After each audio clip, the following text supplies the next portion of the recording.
Tommy Norris has the most pivotal 24 hours of his life as the season comes to a close. He will compete with Cami if she doesn't want him, so stop being everyone else's fixer. He has already experienced complete loss. He knows what it's like to be a millionaire and then all of a sudden an employee better than she does. And he is precisely what Gallino has always desired. Yes, a new Tommy will appear in the upcoming season, but first, let's look at how we get there. Fundamentally, Landman was never about oil. It has to do with remaining. Staying upright when the body has already given up, when the market switches moods, when family weighs more than profit, and when aggression, explicit or institutional, charges daily interest. Tragedy and Flies, the Season 2 finale, resets the board rather than concluding a story. As if the Texas heat were also a moral lens, Taylor Sheridan does what he does best, condense everything into a single, searing day in the Permian Basin. Nothing is serene or unrestricted. Every choice is taken under duress, and every triumph has the unpleasant aftertaste of something that had to be given up. Tommy Norris and the "not today" mentality. On paper, Tommy is defeated at the start of the episode. He was fired by Cami Miller, has no job, no company, and, in theory, no future. However, Landman has never been a big fan of decisive losses. Shifts in position are what are present. Tommy's talk with his father, TL, reveals something profound. He is discussing more than just his job. He talks about growing older, losing control, and waking up one day and not knowing who's next to you. There, the guy redefines himself as someone who chooses to triumph just today rather than as a hero or a villain.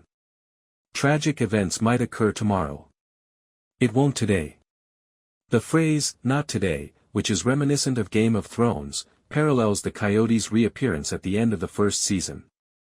Once representing physical survival following cartel violence, they now stand for something more ethereal, the knowledge that time is running out but hasn't yet.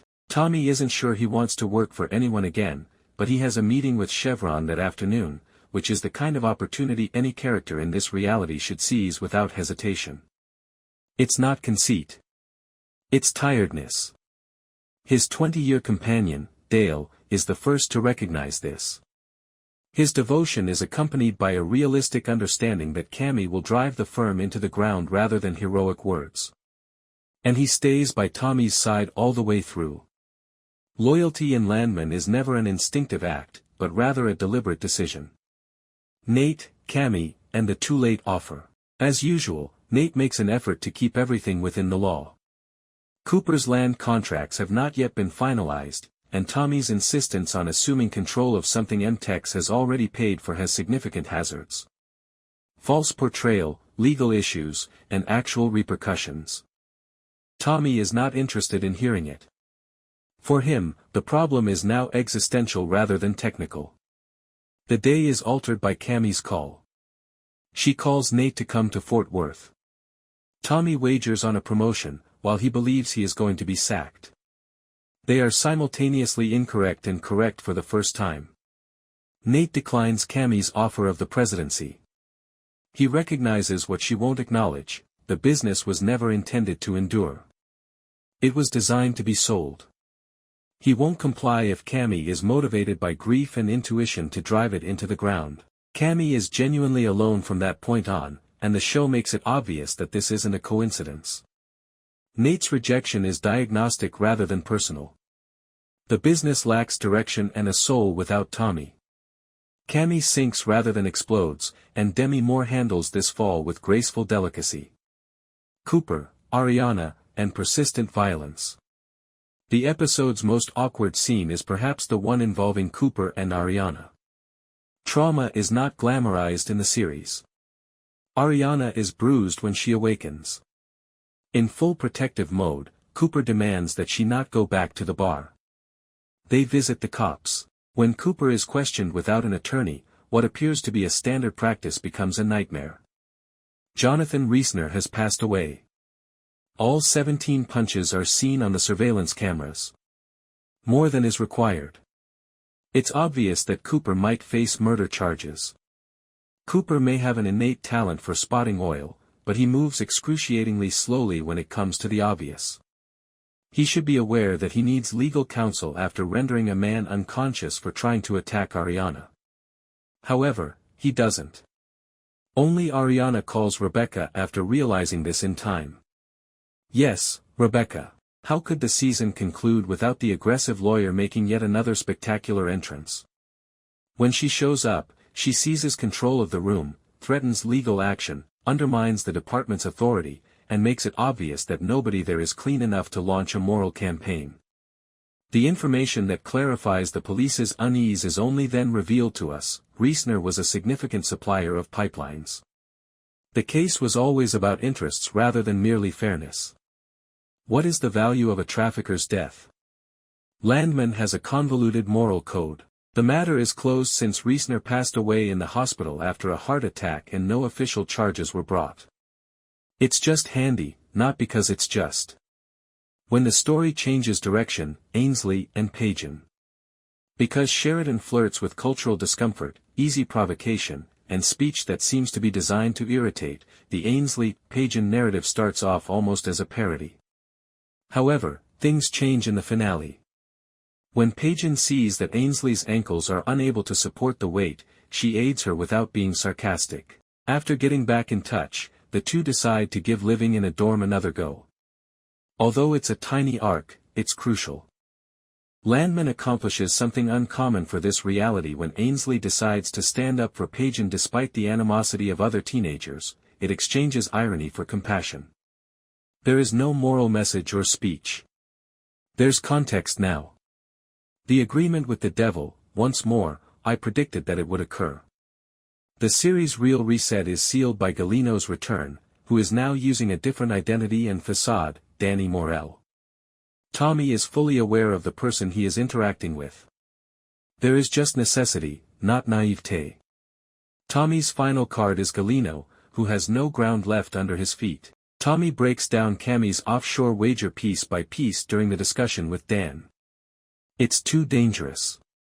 In addition, he offers a clear deal, 6 producing wells, and exclusive drilling rights. Cooper retains the original agreement. Dan contributes an additional $18 million. He would receive a 70% return first, followed by an equal split. MTEX is no longer traversed by the new route. Tommy establishes CTT oil exploration and cattle as his own business. Dan gives the warning that will linger throughout Season 3 before giving Tommy the check. If he fails, he will pursue what he loves most and take everything. Tommy selects Nate treasurer and instructs him to register the LLC on the private jet. There, the world changes. Nothing has been settled. Just delayed. As usual. The family as a power structure. The new company's formation is practically ceremonial. Every character has a place, a role, and a function. It's nepotism presented as a means of group survival. Cooper is ascending, Tommy is at the top, and TL serves as a symbolic protector. The world is restricted, protective, and vulnerable to assault. The actual conclusion. All of the series points are summed up in Tommy and Angela's last conversation. There will be tragedy, but they will have to live in the now. And that's just what Landman offers at the end of its second season, a postponement and the question of how long Tommy can continue to live. Delaying is already a triumph in this reality. Cami just changed the rules for perfect execution if "go big or go home" was grounds for dismissal. Cami, a former socialite from Texas who didn't know how the sausage was made in her late husband's industry, has quickly learned how to lead the pack in a cutthroat industry. She searches fast for Tommy's replacement. However, Tommy Norris, the tough guy turned oil CEO, no longer has the luxury of finding anything that occurs from day to day shocking. He mobilizes his industry contacts to pave the way for his next chapter, which might entail going back to what he knows best, as he has no time to wallow in self-pity. Ultimately, there are just too many people in his life who rely on him to tell them what will happen next. First of all, Angela, Ollie Larder, his lively ex-wife and second go-around live-in partner, is still quite emotional about their daughter leaving for college in the autumn. Angela has arranged a lunch with Danny Morell's, Andy Garcia, wife, Tommy's adversary, in order to build her own connections in Fort Worth. In the second episode of this season, the two women quickly became friends over spontaneous cocktails with their guys. Unbeknownst to Angela, though, Tommy's employment, or lack thereof, seems to be more understood by the Morels than by his own wife. When Mojitos is overlooked by Bella Morel, imagining that this most recent loss is a repeat of the financial disaster in their first marriage, Angela lashes out at Tommy over the phone. Tommy reassures Angela that he is preparing his backup plan while remaining composed and determined. When Ainsley Norris, Michelle Randolph, who lives just across the Trinity River from her parents, experiences Division I cheerleading for the first time with her new squad at TCU, she begins to understand the seriousness of her own craft. Toto, I should mention that Ainsley is no longer a high school student. Workouts at this level of university athletics are no joke, as the young co-ed soon discovers. Ainsley encounters her short-lived roommate, who coincidentally majored in sports medicine and was initially introduced in the previous episode, while on the field. This time, there are no constant expectations, but when the two have a chance to support one another on the field, they surprisingly discover common ground. Perhaps the best housemates are weird pairings. Cooper Norris, Jacob Laughlin, and Ariana Medina, Paulina Chavez, return to Midland on a new day to evaluate the psychological and physical harm caused by the horrific events of the previous evening. The younger Norris faces legal repercussions for his actions defending his fiancée after Cooper urges Ariana to denounce the rowdy bar patron who attempted to attack her in the Patch Cafe's back alley. Every graphic detail of Ariana's attack and Cooper's hands for weapons reaction appears to have been caught by the security cameras outside the bar. If you multiply the legal justification of one punch by 15, you may have over the line into illegal activity, son. Ariana and Cooper did not anticipate this response from the local government. Ariana pulls an assistance from an unexpected source now that Cooper is under scrutiny. Rebecca Falconia, Kayla Wallace, surprised that she would be Ariana's first call, physically and figuratively goes into overdrive to defend Cooper, but not before warning Tommy.